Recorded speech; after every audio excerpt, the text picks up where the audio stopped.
Bom, boa tarde a todos. Nós estamos aqui hoje com a doutora Verônica Martinelli. Ela é pós-doutora em psicanálise, psicanalista, que já vem fazendo um trabalho acompanhando a gente aqui com muito carinho, com muita atenção, e que mais uma vez está conosco hoje para falar sobre a adaptação da família no retorno ao Brasil. Essa palestra ela faz parte de um ciclo de palestras para servidores removidos, que teve início em março desse ano. Todos os meses a gente fez uma palestra diferente, falando sobre a preparação do servidor para sair do Brasil, e há algum tempo a gente começou a falar do retorno ao Brasil. Nesse meio tempo a gente falou sobre a adaptação dos familiares, dos cônjuges, nós falamos sobre a adaptação do próprio servidor, falamos sobre resiliência, falamos sobre bem-estar financeiro, sobre a adaptação da família no exterior, sobre as questões que são envolvidas no retorno para o Brasil, e hoje a Verônica está aqui com a gente para falar um pouquinho sobre a adaptação da família no Brasil. Como em todas as outras palestras, eu queria deixar reforçado que elas todas estão gravadas. A gente tem um portal na Intratec, que chama Portal de Saúde e Qualidade de Vida no Trabalho. Lá dentro você encontra todos os assuntos sobre os quais a DSS fala, e todas essas palestras, na verdade, todos os eventos, desde outubro do ano passado até o momento, estão gravados lá no portal, disponibilizados para vocês no portal.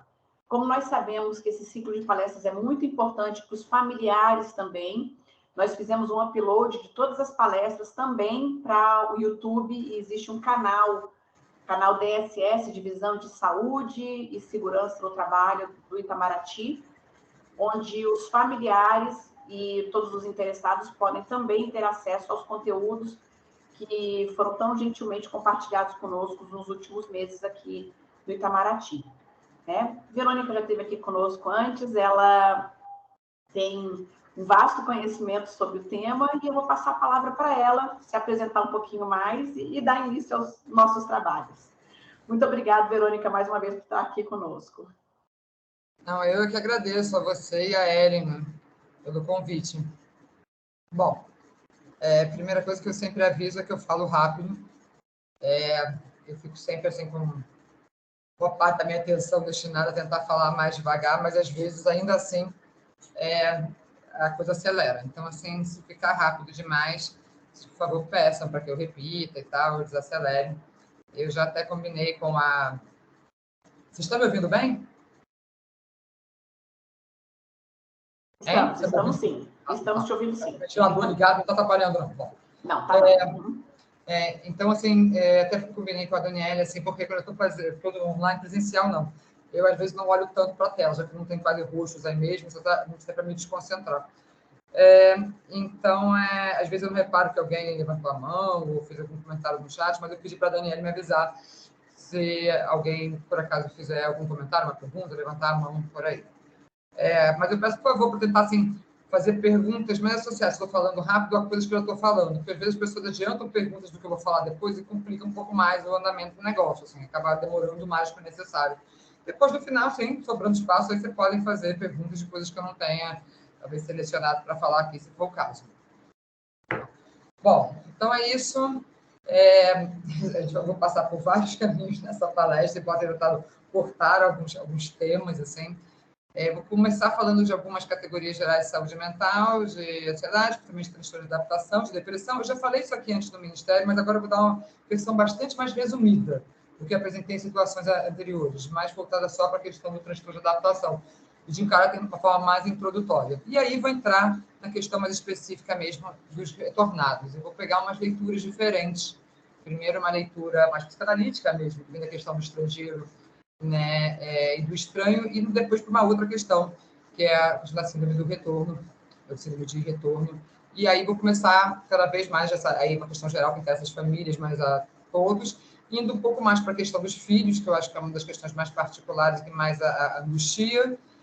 No finalzinho, fazer uma certa distinção entre a posição do cônjuge e do funcionário, que eu acho que é uma coisa importante, e pretendo terminar com algumas orientações bem gerais, ou seja, a princípio, uma introdução rápida à saúde mental, indo à questão dos retornados, sobre duas abordagens, o estrangeiro e o retorno, cada vez direcionando mais para a questão das famílias, dos filhos, cônjuges, um pouco também está no meio, e chegar a essas orientações mais gerais. É mais ou menos esse o percurso que eu pretendo seguir e apresento se não ficarem muito perdidos. Bom,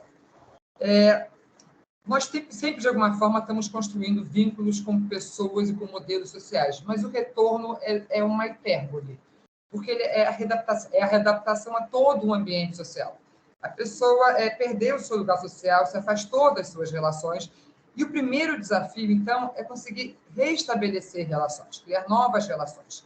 O segundo desafio é se afastar de modelos, de padrões que não podem mais satisfazer, porque estão vinculados a realidades que não estão mais presentes. São realidades que ficaram distantes geograficamente ou distantes no tempo. E aí assumir novos padrões e novos modelos articulados à realidade atual. Diante desses desafios de construção de padrões, de construção de novos relacionamentos, aumenta a possibilidade de uma série de sofrimentos psíquicos. Obviamente, não é para assustar ninguém, nem todos são dificuldades, e nem todos têm dificuldades, mas assim, eu sou profissional de saúde mental, então, em geral, eu falo mais para as pessoas que não estão se sentindo muito bem, ou pelo menos estão se perguntando, né, se o que elas estão sentindo é sério, não é? Em que momento tem que buscar ajuda. Bom, então, como eu falei antes de começar a questão do retornado, eu vou pegar um pouco dos tópicos mais gerais de saúde mental de forma bastante rápida, assim, não vou me deter muito. O primeiro deles é a questão da ansiedade. O que é ansiedade? Existe uma grande quantidade de diagnósticos diferentes sob o nome ansiedade. A primeira coisa é essa. Esse conjunto de diagnósticos, com bastante frequência, está associado a sintomas depressivos. O que acontece num quadro ansioso é que a pessoa frequentemente deixa para trás preocupações reais e atuais e começa a ter medo de situações hipotéticas ou preocupações muito grandes com situações futuras apenas hipotéticas. Então, o sujeito começa a tentar responder a coisas que não têm respostas. E não têm respostas porque elas não se apresentaram e talvez nunca se apresentem. Então, a diferença que tem diante de um estresse que é adaptativo, funcional e tal, é que esse estresse prepara a pessoa para reagir diante de uma ameaça real. Enquanto numa situação ansiosa, a pessoa tem até mais dificuldade de separar o que é real do que é irreal. Essa ansiedade provoca angústia e até dificulta para que a pessoa consiga ter respostas coerentes diante dos desafios da realidade, diante dos desafios que realmente se apresentam. Vou dar um exemplo assim, a gente pode dizer que um estresse mais adaptativo, a pessoa está lá diante de um leão, né, e aí ela sente a situação de estresse, isso leva ela a ter uma reação, a fugir do leão. No quadro de um caso ansioso, ela pode ter uma reação igual, mas diante de uma formiga. Né? E realmente as fobias estão no campo das ansiedades. Ou seja, essa é uma ideia geral de ansiedade. No quadro ansioso também, com que as pessoas se sintam de alguma forma, uma agressividade aumentada, muita inquietude, existem esses medos intensos, persistentes, além de sentir preocupações que são desproporcionais, e muitas vezes compulsivas, né? Compulsivas no sentido de que a pessoa não consegue parar de pensar naquilo. Ela tenta, mas o pensamento retorna e retorna. E quando esse quadro chega ao ponto de tomar conta da vida do sujeito, de modo que ele tem dificuldade de reagir, de se posicionar diante das questões da realidade, então não é na hora realmente de começar a buscar uma ajuda profissional. Bom, eu estou falando de ansiedade primeiro de uma forma mais geral, mas eu estou aqui preocupado com uma questão mais específica. Há uma categoria de ansiedade que se chama as respostas ao estresse grave ou estresse agudo. Um estresse grave ou um estresse agudo é um estresse que pode ter um efeito traumático sobre o sujeito. E aquilo que é traumático, muitas vezes é uma coisa que tende a ser socialmente reconhecido como traumático, como um estupro, por exemplo. Mas nem sempre. Às vezes, o que traumatiza uma pessoa é algo, assim, comparativamente menor, né? Porque existem vulnerabilidades diferentes. Às vezes, um fator atual vai se somar a um fator precedente, ou seja, ele funciona mais ou menos como uma gota d'água. Né? Então, aquilo que é traumático para uma pessoa pode não ser para outra.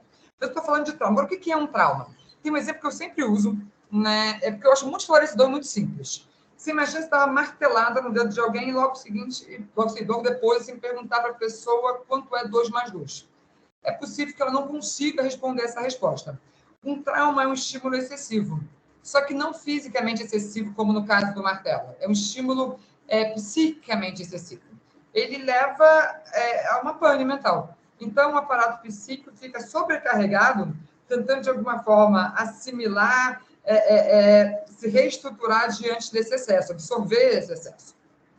Né? As ansiedades, esse tipo de ansiedade causado por estresse agudo, por estresse grave, elas, então, são respostas inadaptadas, como é as ansiedades. Eu falei que a ansiedade tem a ver com uma dificuldade de responder à realidade, né, de uma forma adequada. No caso da reação ao estresse grave estresse grave ou estresse agudo, né, o que acontece é que essas respostas, em vez de ajudar a assimilar o trauma, absorver o trauma, elaborar o trauma, elas acabam impedindo essa elaboração.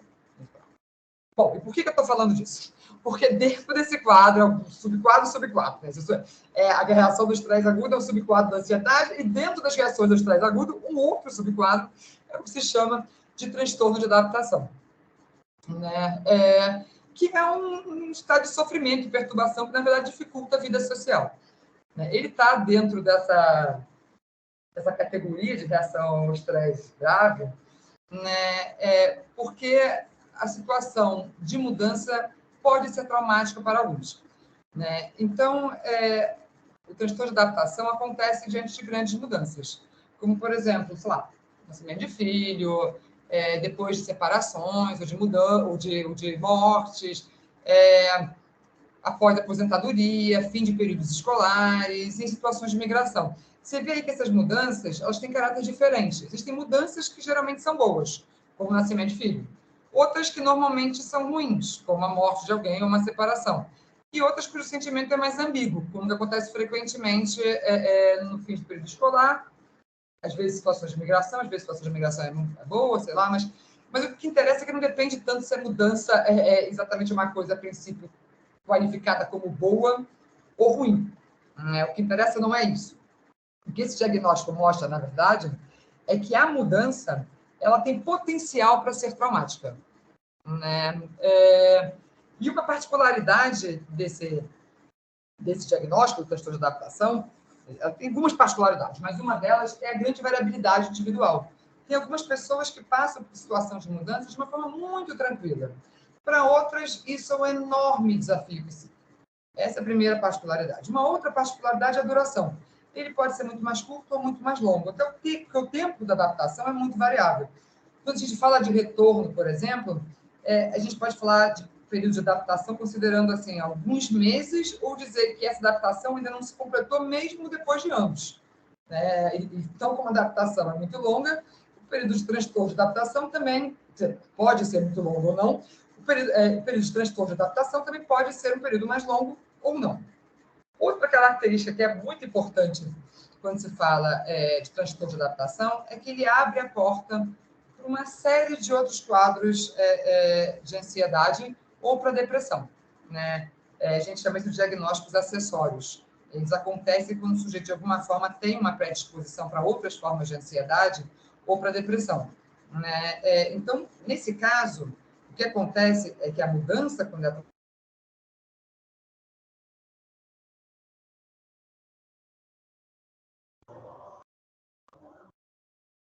Ficou mudo para todo mundo, ansiedade. gente? Falou alguma coisa?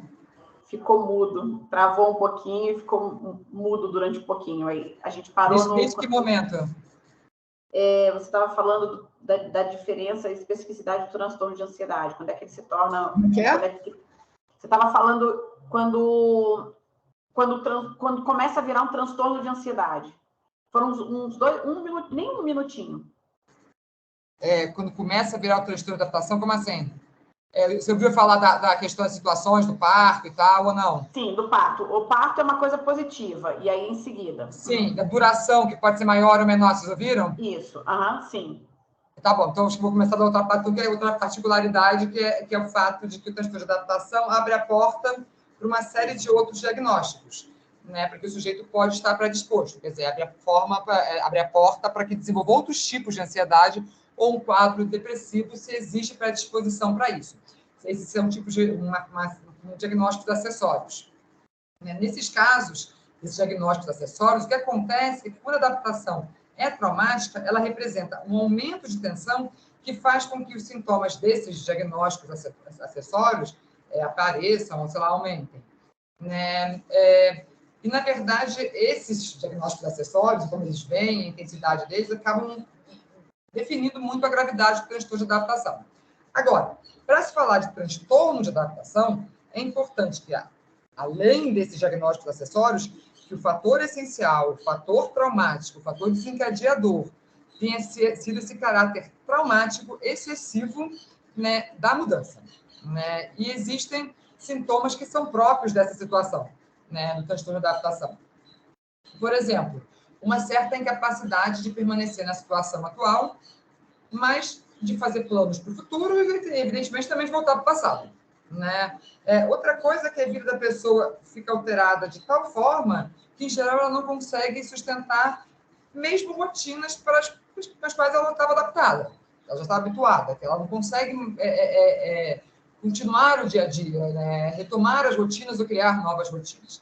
Também é comum isolamento, inquietação, e no caso de adolescentes, particularmente, não só, mas é muito mais comum, né? Aparece muito o que a gente chama de certos transtornos de conduta. O que é isso? São mudanças de comportamento, mas que são mudanças que, em vez de ajudar a adaptação, atrapalham. Né? Por exemplo, o aumento da agressividade, do isolamento, quando a pessoa perde interesse por coisas sem adquirir novos interesses, se a pessoa se corta, né? Se começa a abusar de determinadas substâncias, tudo isso são mudanças de comportamento que atrapalham, né, a adaptação em vez de ajudar. Então, são transtornos de conduta que costumam vir acompanhados numa situação de transtorno de adaptação, principalmente entre pessoas mais jovens. Bom, tanto na saída quanto no retorno do Brasil, essa questão do fator traumático, da mudança, tem um papel muito importante. Como falei, vai vulnerabilizar, inclusive, para uma série de outras coisas. Só mais uma observação sobre a ansiedade, como até comentei antes, as fobias fazem parte também do conjunto diagnóstico da ansiedade. E tem um tipo particular de fobia que comumente vem associado em situação de mudança. Não é de forma nenhuma uma regra, mas é comum você ver, e principalmente entre pessoas mais jovens. Né? E é uma coisa especialmente preocupante, porque é um tipo de fobia que leva a um isolamento extremo, dificultando muito a adaptação, que é a fobia social. Né? Que é a fobia social. É um temor constante de ser observado ou então de ser avaliado, julgado pelos outros. Né? Então, quando o quadro de transtorno de adaptação vem acompanhado de uma fobia social, o que é comum, isso tende a ser uma situação que agrava a possibilidade de adaptação e agrava o quadro de ansiedade. Bom, mas como eu disse também, uma situação de transtorno de adaptação pode também abrir as portas para um quadro depressivo. Né? Uma distinção importante é que depressão não é tristeza. Tristeza faz parte da vida e até certo ponto é sinal de saúde. Depressão não, depressão é doença. Uma pessoa triste não está necessariamente deprimida. Né? E a depressão sem sinal evidente de tristeza, sim. Meu esforço para falar devagar. Sinal evidente de tristeza. Realmente, existe uma associação entre depressão e tristeza, mas nem sempre é evidente. A depressão também está associada, se falar de depressão, é necessário outro tipo de sintoma, que tem muito a ver com a palavra depressão, porque é uma baixa meio que de tudo. Né? É uma baixa, é uma redução da energia, da atividade, da concentração, da autoestima, da capacidade de sentir prazer, da capacidade de fazer planos, de conseguir ver ou construir um sentido para as coisas, da capacidade de se relacionar, aumentando a chance de isolamento, da falta de interesse diante da vida. Ou seja, é uma depressão mesmo, uma diminuição de muitas coisas. E, além disso, também é comum que venha acompanhado com um sentimento de culpa, não acontece sempre, mas é comum, e com uma sensação de fadiga constante. Outra coisa comum também são mudanças significativas no apetite. Só para você ter uma ideia mais ou menos do que é depressão e quando você pode falar de depressão. Para ter ideia de quando uma depressão é mais grave ou está se agravando, eu acho que o critério mais claro é pensar no fator assim, meio incapacitante da doença. Você pode falar de depressão quando você tem pelo menos uns 3 desses sintomas que eu citei aí. Mas a depressão se torna mais séria quando o número de sintomas vai aumentando. E ainda mais importante do que isso, quando esses sintomas têm uma força tal que afeta de forma muito forte a vida do sujeito. Ou seja, ele começa a faltar às suas atividades regulares, ou então não consegue cumprir com as suas atividades, até quando consegue cumprir, é com um enorme esforço e ainda assim com perda de rendimento.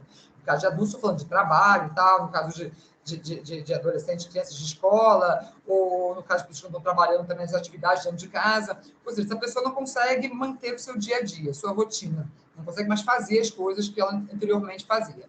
Mais uma vez, nesse caso, então, a coisa está grave e o acompanhamento profissional já se torna necessário. E é sempre bom, né? Mas nesse caso é necessário. Bom, outra questão que eu queria colocar antes de acabar esse negócio, uma questão rápida, é que os problemas psíquicos eles costumam funcionar de acordo com a lógica de um certo círculo vicioso. Por exemplo, eu sinto problema para me adaptar. Acho que minha adaptação é difícil. Então, eu não saio de casa. Né? Aí, como eu não saio de casa, eu não construo novas relações, não adquiro novos interesses e, portanto, fica cada vez mais difícil me adaptar e eu tenho menos vontade de sair de casa e, bom, é isso, o círculo vicioso. Né? Quando as pessoas percebem que está acontecendo esse círculo vicioso, que um sintoma alimenta outro e a coisa vai piorando, é importante cortar, né, esse círculo o mais rápido possível. Mais uma vez, se conseguir sozinho, busque ajuda profissional, porque a coisa só tende a piorar.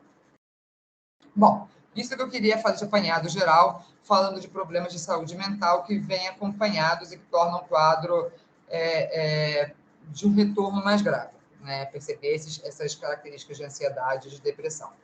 Elas estão presentes, é a coisa mais complicada. Mas agora eu vou falar mais especificamente do retorno mesmo. Né? Como eu falei, eu vou somar aí algumas leituras diferentes.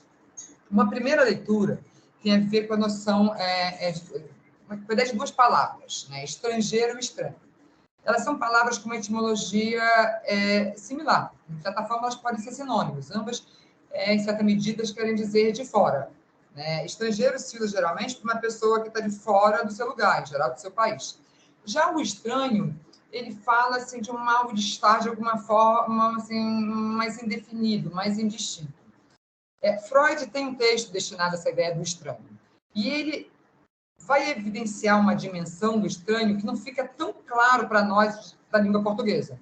Porque a palavra alemã, que é traduzida por estranho, poderia também ser traduzida por familiar, nesse sentido oposta à ideia de estranho. Então, o Freud vai dizer que o estranhamento tem a ver com o encontro dessas duas dimensões, né? Com se sentir de fora no mais familiar. Ele dá um exemplo que eu acho interessante, que é de uma viagem que ele está fazendo de trem, né? E está lá nessa viagem e tem uma porta diante dele que tem um espelho. E, de repente, essa porta abre e ele se vê, assim, esse espelho por um instante e não se reconhece, né? Perguntar quem é esse velho. E a sensação que ele sente diante disso é a sensação de estranhamento. Né? Estranhamento por quê? Porque ele não se reconhece no mais familiar. Porque ele não se vê de fora da sua casa, se vê de fora do seu corpo. Né? E ele não se reconhece no seu corpo, no mais familiar, por quê? Porque alguma coisa se transformou com a passagem do tempo. Quando a gente fala em retornar, frequentemente a gente imagina que a gente vai retornar para o lugar que a gente deixou. Mas não é bem assim. Né? O reencontro nunca é da mesma coisa. A gente nunca retorna para o mesmo lugar que a gente deixou. Né? A própria existência do tempo faz com que a gente só possa voltar para um lugar que seja espacial e simbolicamente diferente, daquele que a gente deixou. Né? O país mudou, o ministério mudou, os antigos espaços que você ocupava foram ocupados por outros, os familiares mudaram, os amigos mudaram, nós mudamos, né? Então é isso, a gente volta para um lugar, uma das questões é essa, a gente imagina que vai voltar para um lugar que é o mesmo, que é conhecido, e a gente percebe que a gente voltou para um lugar diferente. O estranho é um sentimento que é muito comum no retorno ao Brasil, né? Ou no retorno geral. E no universo psi, ele está ainda mais associado à sensação de angústia, né, do que o estrangeiro. E por que assim? Porque, de certa forma, você tem uma expectativa de se sentir diferente, de sentir algum tipo de mal-estar quando você sai do seu lugar, né? Se sentir estrangeiro fora da sua casa parece normal, parece previsível, né? Agora, quando você se sente estrangeiro no seu país, né, no lugar que deveria ser mais familiar, isso é diferente. Primeiro, porque você perde a referência, assim, da existência de algum lugar que você possa ver como familiar.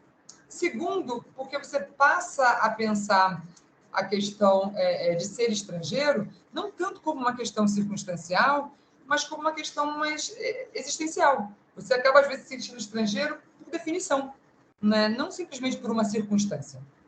E isso é angustiante, né? Bom, eu escutei de um paciente uma definição que eu acho assim, bem clara disso, que é a seguinte. Fala as seguintes frases, assim. Ele fala... não me adaptei bem a nenhum país. Nunca me senti em casa. Minha esperança era voltar ao Brasil. Voltei. Continuo mal adaptado e agora não tenho mais explicações para o que sinto, nem a expectativa de um lugar para voltar. Bom, claro que nem todos se sentem assim, né? Mas a sensação de estranhamento no processo de retorno é comum e, dependendo do tempo que demora, da intensidade, inclusive, assim, tipo, sei lá, normal, não gosto dessa palavra, mas, assim, veja no sentido matemático do termo. Ou seja, não é muito preocupante. Se ela começa a se estender, ser muito intensa, assim. Em geral, essa situação, se ela não leva a um quadro mais grave, ela passa quando você consegue reconstruir vínculos sociais e, a partir daí, criar novos interesses, novas significações, novos modelos, que, por sua vez, criam uma nova familiaridade, né? Ou seja, o sujeito é chamado a se posicionar diante da realidade de modo a receber, né, o que a realidade oferece, considerando o que ela é, deixando no passado o que ela foi. Os sentimentos de perda e de angústia não costumam melhorar enquanto a pessoa insiste em procurar no lugar alguma coisa que o lugar não pode oferecer, né? Porque não está ali, né? Porque aquilo que a pessoa está procurando pertence a um outro lugar, né? A um espaço distante geograficamente ou distante no tempo. Está claro assim, a coisa até aí? Essa ideia do estranho que é próprio do retorno? Sim, está bem claro. Uhum. Bom, então eu quero somar a isso uma outra leitura, né, que também interessa nessa questão do retorno. Que a ideia da síndrome de aculturação de retorno, ou síndrome do retorno, ou síndrome de retorno. Isso vai se somar à ideia um pouco de transtorno de adaptação, da qual eu já falei. É que ela, nesse caso, na síndrome de retorno, ela não é classificada como uma doença, né, e sim como uma dificuldade psíquica que é caracterizada pela falta de identidade nacional e pelos efeitos subsequentes, ou seja, a sensação de não pertencimento social, uma ideia de isolamento, de decepção, de arrependimento, né? Bom, assim, a síndrome de retorno, ela pode se tornar as dificuldades próprias a uma adaptação traumática, quando a adaptação é traumática, e aumentar os riscos de um quadro ansioso ou de um quadro depressivo, né? Que, mais uma vez, mostra essa particularidade, essa dificuldade extra da situação do retornado. Então, continuando falando das dificuldades extras dos retornados, esses trabalhos sobre a síndrome do retorno, por exemplo, começaram a se solidificar há uns 30 anos. Já os trabalhos que dizem respeito aos estrangeiros, às pessoas que deixam o seu país, têm muito mais tradição, até porque tem aí uma dimensão política diferente. Por causa disso, assim, a sociedade tem menos consciência do problema do retornado do que do problema daqueles que saem do país. Quem retorna entende menos as suas dificuldades de adaptação, né? Ela entende menos as suas dificuldades de adaptação e os familiares e amigos que ficaram também entendem menos essas dificuldades de adaptação, né? Até por isso, ajudaria bastante se as pessoas tivessem mais informação sobre o assunto e soubessem, né, que essa situação de estranheza, que essa síndrome do retorno, com essa dificuldade ao retornar, é um processo comum, né? Que muitas pessoas passam e, dependendo do nível, como eu falei, da duração, da intensidade, é normal no sentido matemático do termo. Queria fazer um comentário rápido aqui, que o MRE, em 1920, ele criou um guia de retorno ao Brasil, mas que ele é destinado a outros tipos de migrantes brasileiros. Que eu saiba, ainda não tem nada destinado especificamente ao funcionário. Né?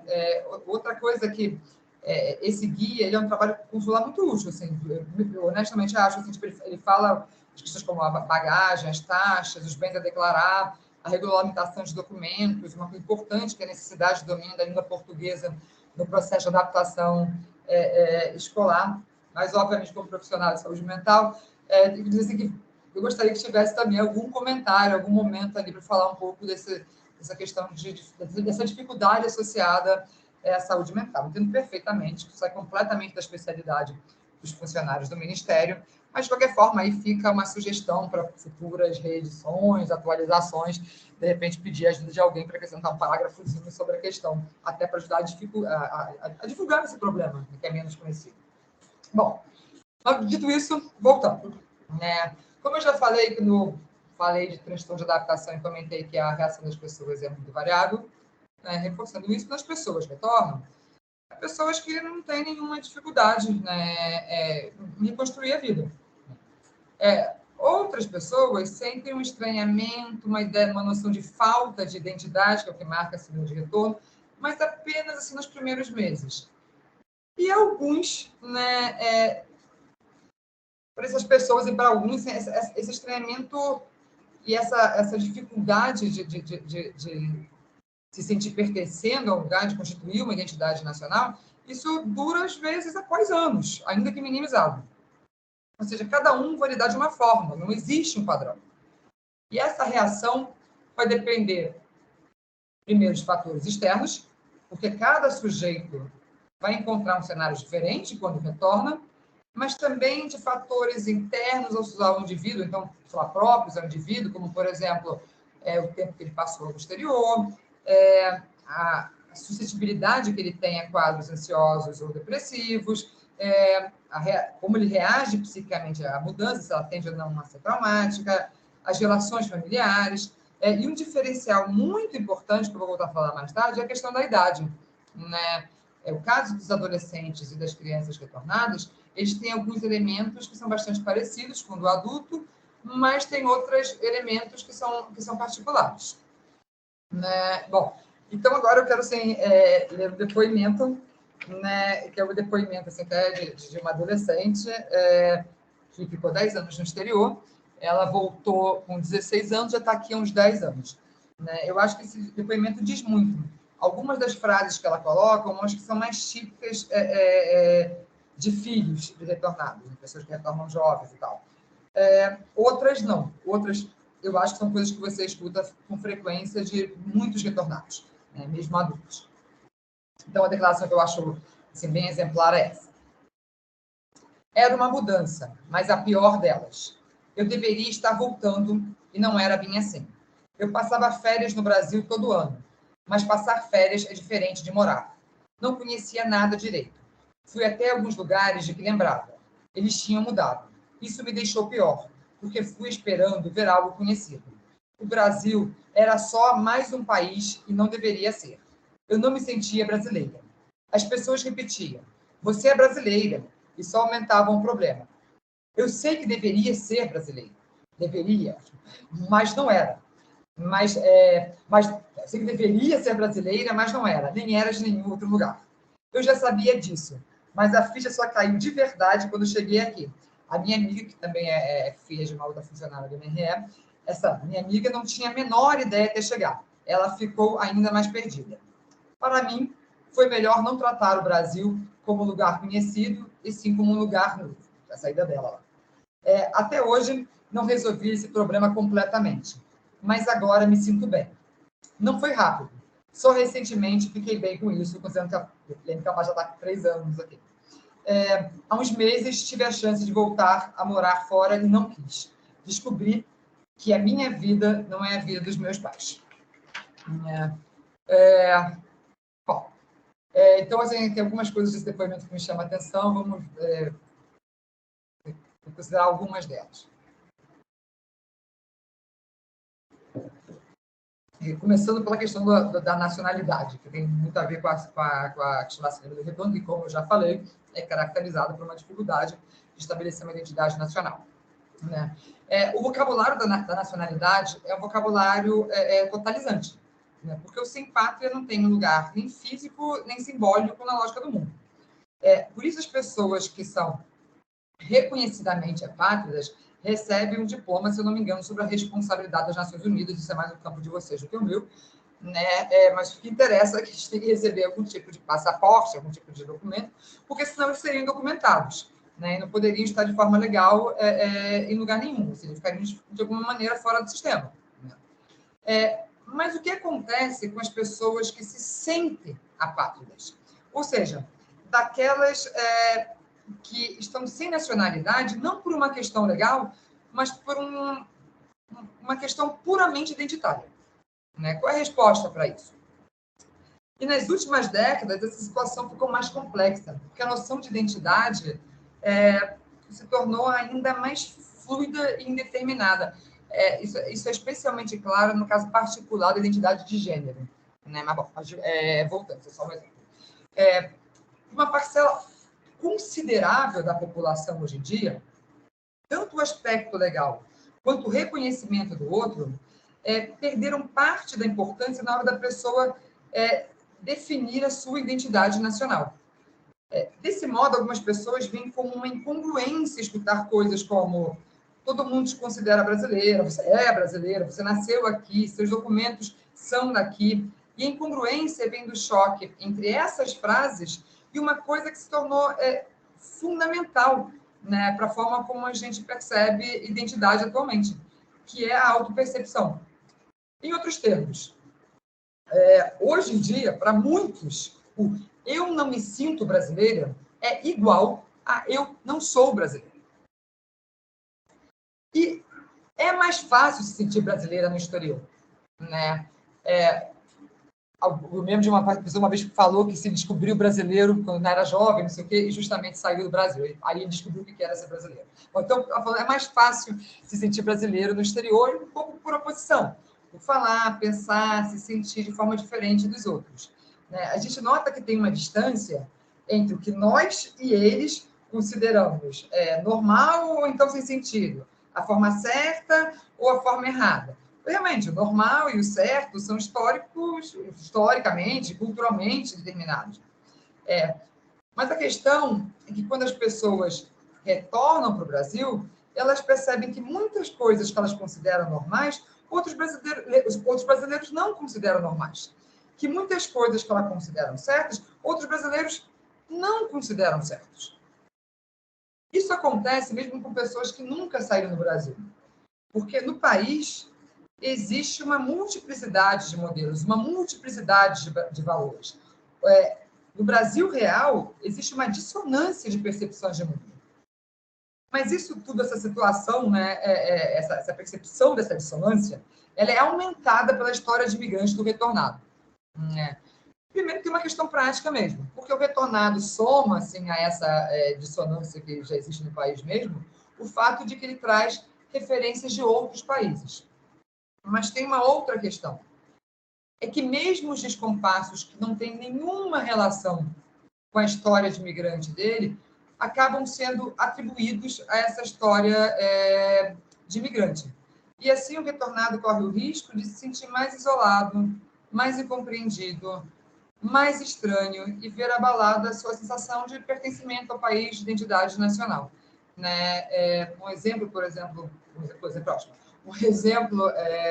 uma coisa que eu vi recentemente, é uma pessoa que estava reclamando que ela foi no shopping e viu assim, uma cena de uma criança fazendo uma birra enorme no shopping, e ela estava falando do estranhamento dela diante daquilo.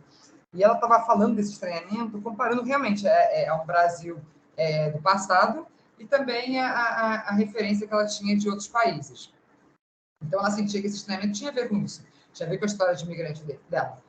No entanto, eu já ouvi reclamação muito similares de brasileiros que nunca saíram daqui, mas que também tem uma forma diferente de perceber a relação com os filhos. Mas, como eu disse, o migrante tende a ver essas diferenças como efeito da sua história de migrante, fazendo com que ele se sinta mais isolado e, como já disse, aumentando a dificuldade de estabelecer uma ideia de identidade nacional, que é a característica da síndrome de retorno.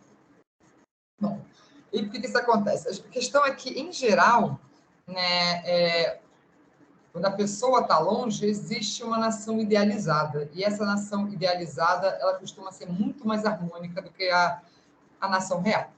Né? Eu vou para um pouco essa questão da idealização. Né? A pátria, a nação, elas foram idealizadas, romantizadas, e, em especial, né, importantíssimo, em especial quando elas são perdidas e deixadas, desde o século XIX. Né? Afinal, assim, as ideias de nação e de pátria, elas se estabeleceram, porque elas não são naturais, de forma nenhuma, mas elas se estabeleceram em meio ao romantismo. E elas foram marcadas por esse romantismo. Né? E essa ideia romântica, ideal da nação, faz com que a expectativa ou a lembrança do país pareça muito melhor do que a realidade do país.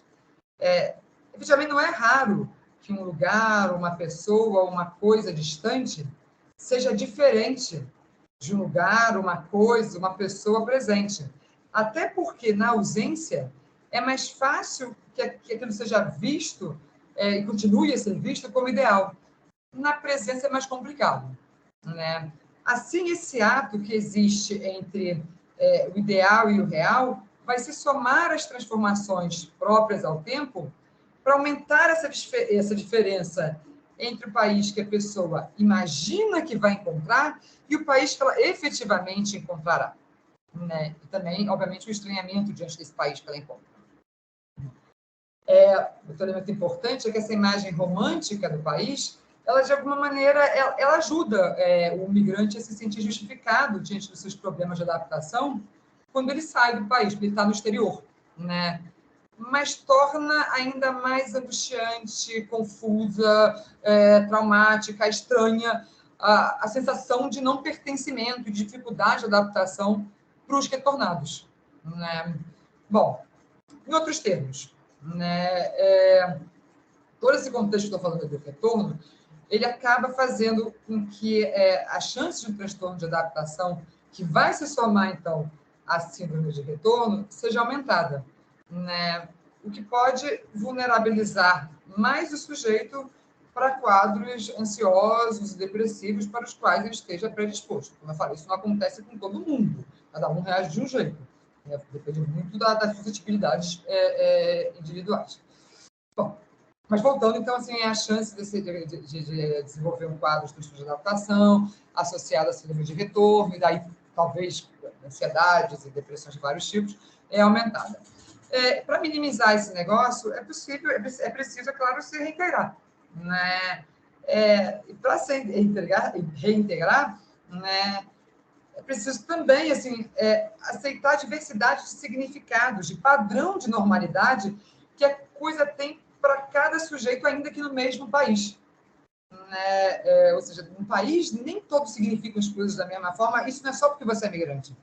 Nem estou chamando padrão de normalidade, isso não é só porque você é imigrante. Isso faz parte de ser brasileiro. Né? Além disso, é preciso aceitar também, renunciar à ideia de uma realidade nacional que seja inteiramente compreensível, porque ela não é inteiramente compreensível para ninguém.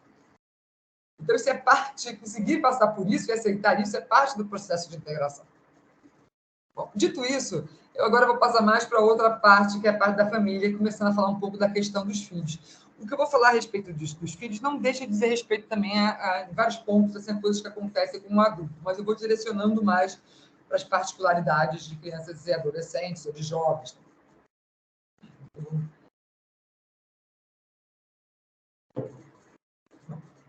Como eu disse antes, assim, existe a possibilidade da sensação de falta de identidade nacional, de dificuldade de adaptação, uma dificuldade traumática, afetar a qualquer retornado. Contudo, como tinha sinalizado já antes, para adolescentes e crianças, estabilizar essa identidade pode ser particularmente desafiador. Né? Então, isso aumenta ainda mais o potencial traumático do regresso. Vamos pegar assim, existe muitas particularidades, assim, bom, sempre existe, quando a gente fala de sujeito, sempre tem muita particularidade, mas no caso, então, das crianças, mesmo para fazer grupos, existem muitos grupos possíveis que a gente poderia analisar. Mas vamos logo, assim, partir talvez para o caso mais extremo, né? E daí a gente pode, vocês podem focar, depois do debate, sei lá, chegar a casos menos extremos, né? O caso mais extremo, no sentido de ser o mais difícil, são aqueles de crianças e adolescentes que são criados no exterior, né? Ou seja, que passam muito tempo fora, né? E que vão gerar relativamente cedo, né? Essas pessoas, elas vão construir uma imagem de mundo de forma muito peculiar. Essa imagem de mundo acaba sendo a soma, né? daquilo que elas vão tendo como referência nos diferentes países onde moram e também daquilo que elas recebem, né? Dos pais, que frequentemente está associado ao estilo de vida, ao modo de pensar do Brasil, né? Diferente do que acontece com os adultos, para elas, muitas vezes, o Brasil é o país dos pais, o país dos avós, ou pelo menos é mais o país dos pais, mais o país dos avós, do que o seu país.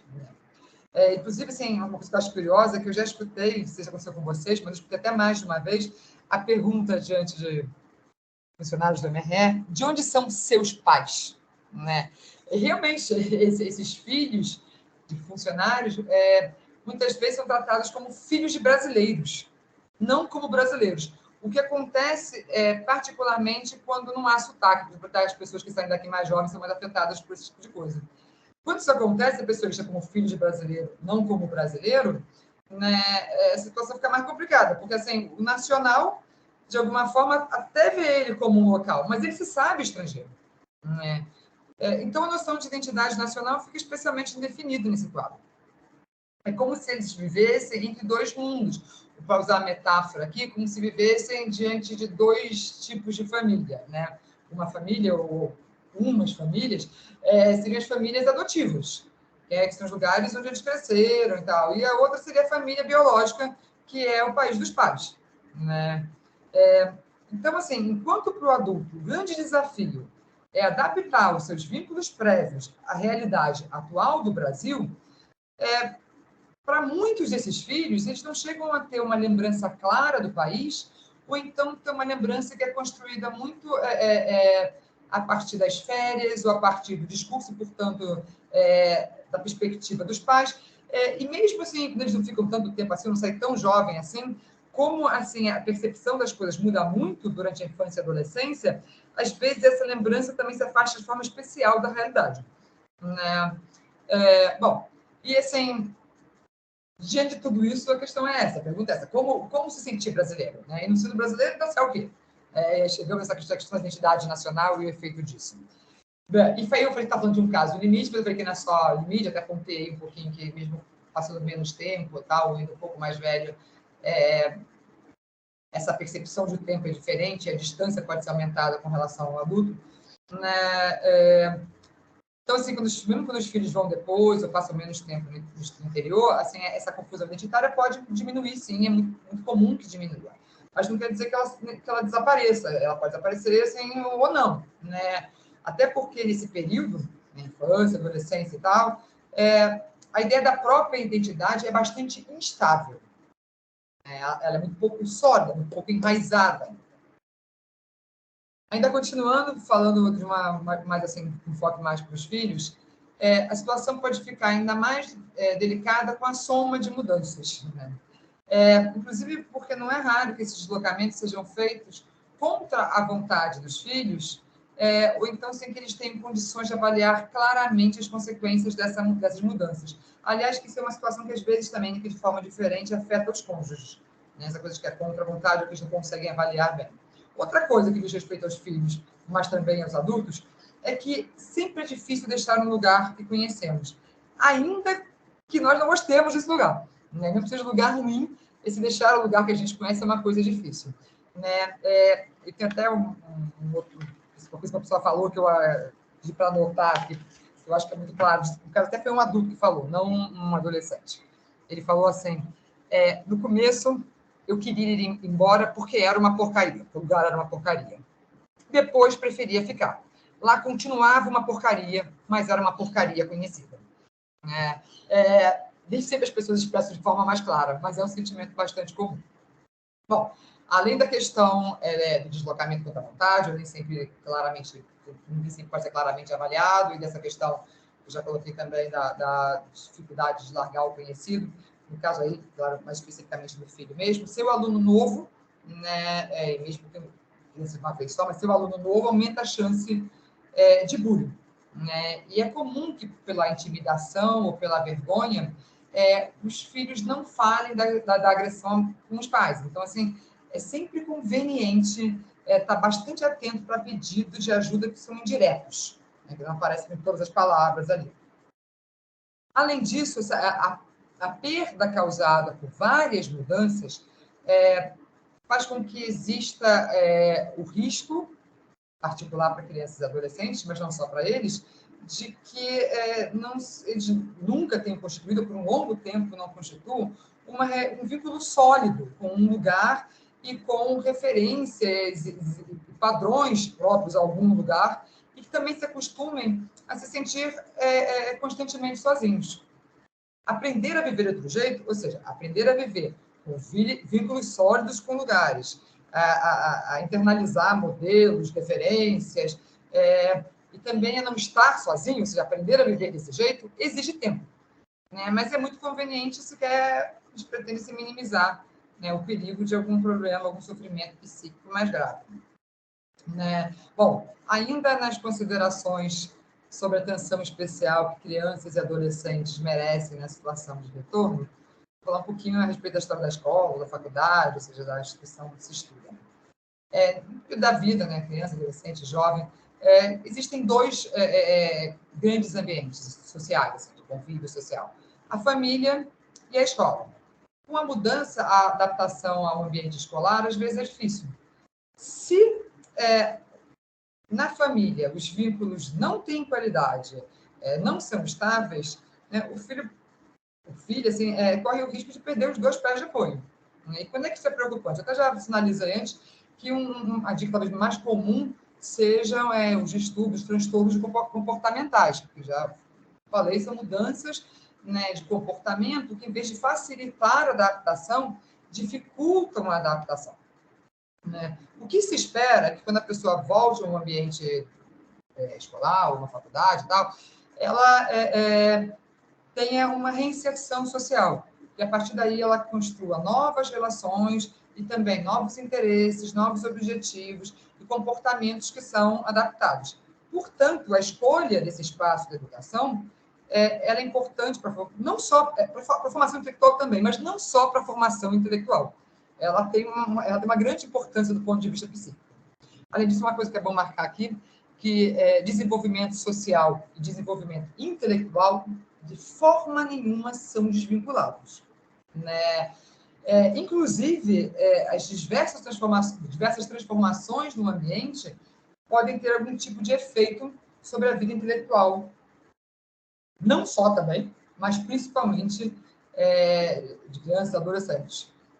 Quando eu falo de efeitos sobre a vida intelectual, pode ser efeitos positivos, efeitos negativos, às vezes uma combinação que é mais comum de ambos. Bom, mas voltando. Quando falamos da escolha de uma escola, mas por falar a universidade é uma questão à parte, mas quando falamos da escolha de uma escola, não existe uma opção certa, assim, a priori, né, ou uma opção errada a priori. Convém que essa decisão nasça de um olhar, de uma escuta, do filho real, ao invés de partir da ideia de uma pessoa abstrata, genérica, ou seja, quais são os interesses desse filho, assim, dessa filha, quais as facilidades, as dificuldades, como são seus relacionamentos, o que deseja, o que teme. Né? A escola que é mais adequada é aquela que é capaz de responder às particularidades do estudante e não só aos ideais dos pais. Então, essa é uma preocupação que é bom ter. Como eu falei, a questão da escolha da universidade é uma questão meio particular. Aqueles que retornam, né, perto da época de escolher um curso superior, tem um monte de particularidades aí de outras questões difíceis. Né? Bom, primeiro, esses jovens tendem a sentir que as pessoas que ficaram aqui têm um caminho traçado, mais ou menos traçado, e que eles não. Eles veem que eles têm muito mais possibilidades. E, por um lado, assim, pode ser bom, mas às vezes é excessivo, né, e causa uma certa angústia. Além disso, um outro ponto é que, para muitos pais, é difícil se afastar dos filhos. há também a questão de que existem discursos bastante idealizados a respeito do Brasil ou a respeito do exterior, né? Também não é raro que os pais façam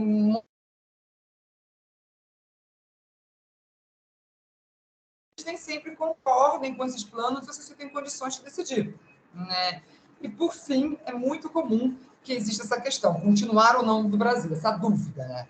E esse ficar ou não no Brasil precisa ser pensado com cuidado, com objetividade, né? A gente não tem tempo para falar mais disso aqui, se sobrar tempo depois de eu perguntar, a gente pode discutir, mas é um problema que acho que angustia muitos e realmente é um problema complicado, né? Tem um monte de variáveis aí e tal a serem consideradas e um monte de particularidades, né? Mas é bom que considere com objetividade e considerando as particularidades também. Bom, mas o que me interessa até mais aqui é que as apostas que forem feitas diante desse monte de possibilidades vão marcar também a relação que o jovem vai ter com o Brasil e a sua ideia de pertencimento nacional e de identidade nacional. Para as pessoas em geral, assim, mas para os jovens em particular, existe uma importância, tanto prática quanto emocional, de conseguir vislumbrar e, até certo ponto, planejar o próprio futuro, né? E quantos pais nessa história? O melhor seria que eles tivessem uma relação com qualidade suficiente para que consigam ouvir, apoiar, ajudar, questionar, informar durante o processo de escolha, né, do filho, da filha, mas também, né, que essa relação tenha qualidade para que eles não coloquem o desejo do filho a serviço dos seus sonhos. Nem, por outro lado, que eles fiquem simplesmente a serviço do desejo dos filhos. Há um equilíbrio aí. Bom, já perto de acabar, né? Chegamos perto de 1 hora. Queria marcar um pouco assim, a diferença que existe da posição do cônjuge para os funcionários da MRE, né? Às vezes tem essa pergunta, né? A situação do cônjuge, do funcionário, diante da situação do retorno, é parecida? As dificuldades são as mesmas? Olha, em geral, não tem regras, existem sempre... Saúde mental, a gente pode falar de 100%, né? Mas, em geral, não. A posição do cônjuge tende a ser mais suscetível, né? Muitos deles realmente não sabem como reorganizar a vida, porque eles deixaram os seus projetos, o seu ambiente do passado para trás, eles se afastaram daquilo. E as pessoas que ficaram, eles seguiram outros caminhos, no campo profissional e no campo pessoal. Então, é muito comum que o cônjuge sinta que ficou para trás, né? Que ele... assim, tipo, já não é mais hora dele começar alguma coisa. Que ele está atrás, os outros já estão mais para lá, que na hora dele chegar e começar de novo, né? Então, diante disso, ele acha que a sensação, às vezes, que ele não tem um lugar, não tem um espaço no país, né? E a coisa piora porque os cônjuges, às vezes, também não chegam a ter, né, um lugar muito claramente definido no exterior, né? Então, assim, essa ideia de que eles não têm um lugar definido no país, vem a se somar a ideia que, às vezes, eles sentem que nos anos anteriores eles também não se sentiam como tendo um lugar definido. Piorar mais ainda, como acontece também no caso dos filhos, se o cônjuge é brasileiro, é muito comum que as pessoas achem desnecessário assim, ajudá-los. Assim, eles imaginam que eles sabem os lugares, conhecem os lugares, eles sabem como deveriam se comportar, como as coisas funcionam. Tanto, como eu disse, às vezes essas pessoas têm na cabeça uma imagem de Brasil associada ao passado ou a ideais que eles não encontram assim, na realidade, né? Então, preciso de ajuda, sim, né? Bom, toda essa situação do cônjuge que eu descrevi pode fazer com que a situação para ele seja bastante estranha, bastante angustiante e, às vezes, traumática. Portanto, é comum, né, que o cônjuge, eu vou reforçar isso, precise de ajuda para se reconhecer, assim, não preciso fazer interar da palavra com você de novo, né, e se integrar no país. É uma ajuda das pessoas próximas e, às vezes, é necessário uma ajuda profissional. E quanto aos funcionários, né? Eu não fiz um levantamento estatístico, mas eu acredito que quem trabalha no Itamaraty tende a ser menos atingido pelos problemas que são específicos do retorno. Eu falei, tendem, né? Não acontece, existem exceções, né? Mas eles tendem a ser menos atingidos por problemas específicos do retorno. Verônica, deixa eu te interromper um segundo. Uma das colegas compartilhou a tela dela, e eu estou te vendo porque eu consegui ajustar no meu computador, mas eu não consegui ajustar para todo mundo. Então, vocês podem ver se vocês param de compartilhar a tela, por favor? Eu acho que é a Andréia. Andréia, a sua tela está aparecendo para a gente, isso. Realmente, aqui também está meio estranho, não estava muito olhando, agora que eu estou vendo. Eu consegui mudar para mim, mas eu não consegui mudar para todo mundo. Eu não sei como é que faz. Então, se a Andréia puder sair... Isso, pronto, Andréia, perfeito. Maravilha. Foi? Desculpa interromper. Foi. Tudo bem, tranquilo. Né? Então, assim, por que é diferente? Porque, de alguma forma, o funcionário tende a sofrer menos com os problemas que são mais específicos do retorno. Bom, primeiro, né, existe uma continuidade profissional. Isso pesa. Isso acontece com a maior parte dos cônjuges. Segundo, o trabalho do diplomata facilita, né, para que ele se mantenha vinculado à realidade nacional ao longo do tempo que ele está no exterior. Terceiro, a adaptação é facilitada quando a pessoa tem contato com outros retornados, né, tanto aqueles que também estão se readaptando, quanto outros que já se adaptaram e podem servir de pontes. O funcionário do Ministério, em geral, encontra isso em grande número no seu trabalho, né? No seu espaço profissional, ser retornado não é exceção, é regra. Por isso, para os funcionários, grande parte das angústias que estão associadas ao retorno tem a ver com questões particulares, diferentes das questões da maior parte dos retornados. Por exemplo, são, às vezes, questões relacionadas à perda, tanto financeira como a perda de certas prerrogativas, questões associadas à adaptação profissional, que não são circunscritas ao problema do retorno, por exemplo, dificuldade com chefia, com colega, um excesso de trabalho, um aumento da quantidade de trabalho, satisfação com a função que ele está exercendo, né? Essas questões muitas vezes pesam mais. Até porque frequente existir essa diferença, às vezes o funcionário tem dificuldade de entender, reconhecer o problema do cônjuge. E, às vezes, mesmo o problema do filho, mas é mais comum não entenderem do cônjuge. Mas existe mesmo essa coisa que é um pouco diferente na realidade dos dois. Né? E agora, por último, eu vou dar aquilo que eu falei que eu ia dar, enfatizar, pelo menos, algumas orientações, né, que são bem pontuais e específicas. Primeiro, algumas bem pontuais e específicas que têm a ver com a situação particular do retorno. Né? A primeira delas, né, deixa eu achar aqui.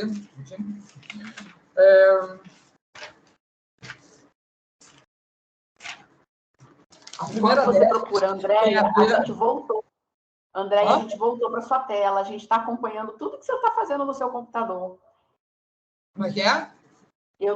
A gente está de novo vendo a tela da Andréia. Eu acho que você está compartilhando a tela sem querer, Andréia. Vai na bandejinha do meio, tem aqui mais ações. Aliás, ou então tem abrir bandeja de compartilhamento. Sai da bandeja de compartilhamento. Voltou, gente? Isso, pronto. Pronto. Voltou.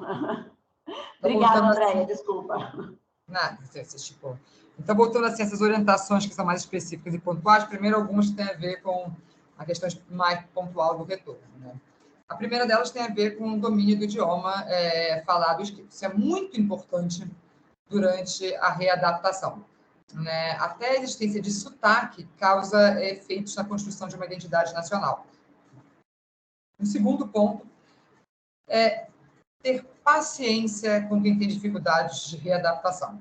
Ouvir sem minimizar o problema. Até porque a situação fica muito mais difícil quando a pessoa se sente sozinha. E eu estou falando aí emocionalmente sozinha, mesmo que ela tenha um monte de pessoa em volta dela ali fisicamente.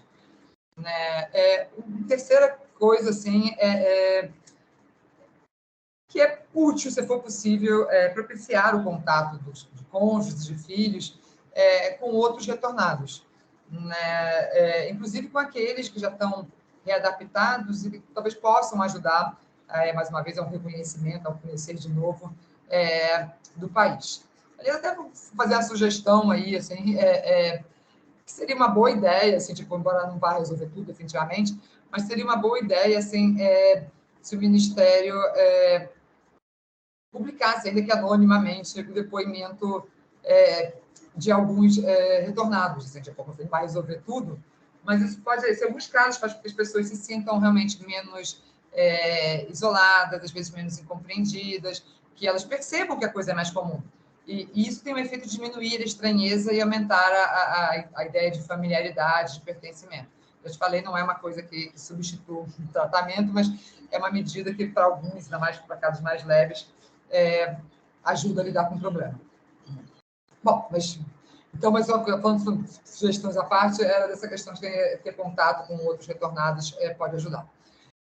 Mais uma vez, pode, não quer dizer que ajude a todos. Nada aqui funciona na lógica do 100%.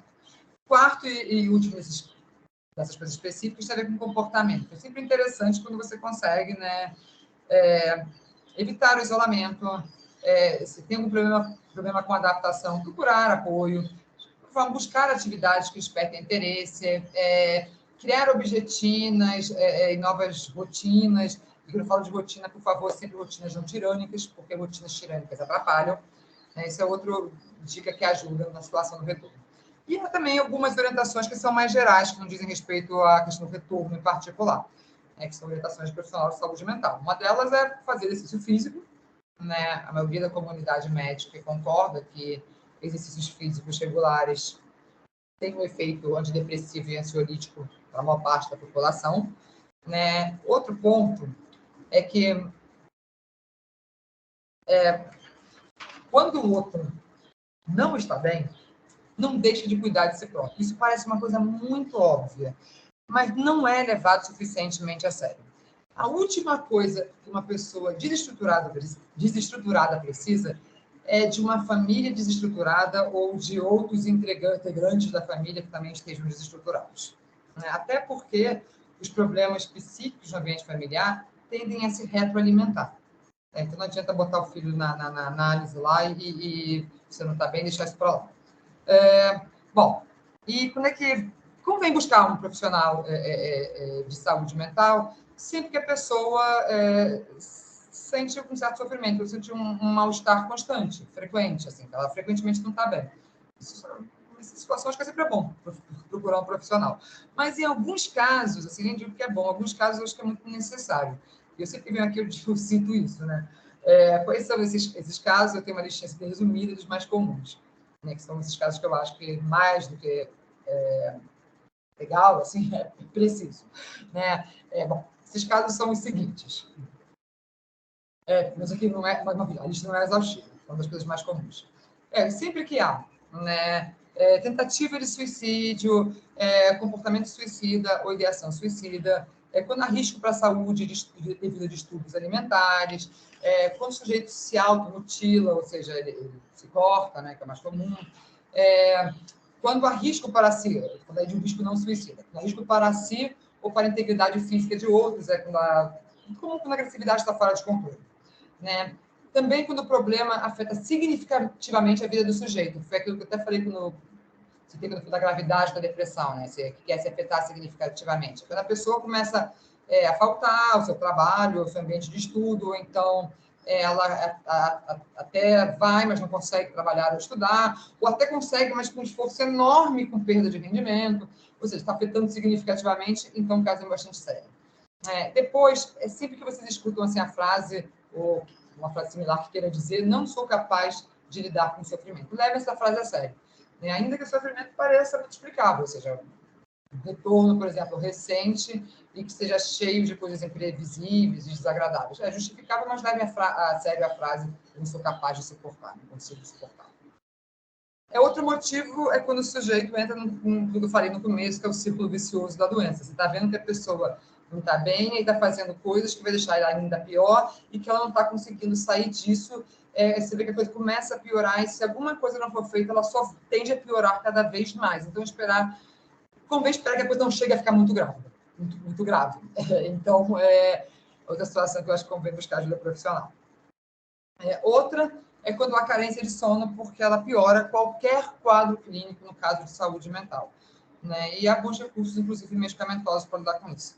E, por fim, quando a pessoa deseja parar com algum abuso de substância. Aí, dependendo da gravidade do caso, o acompanhamento pode ser só útil ou, então, indispensável. Bom, eu acho que consegui resumir, assim, 1 hora e 5 minutos, não passei muito, eu acho. Era meio que isso, assim. Agora, se tiver alguma pergunta, algum comentário, fiquem à vontade. Pessoal, se vocês quiserem fazer alguma pergunta, podem abrir o microfone de vocês. Peraí, não estou te ouvindo. Alguma dúvida. Se vocês quiserem trazer alguma pergunta, pessoal, por favor.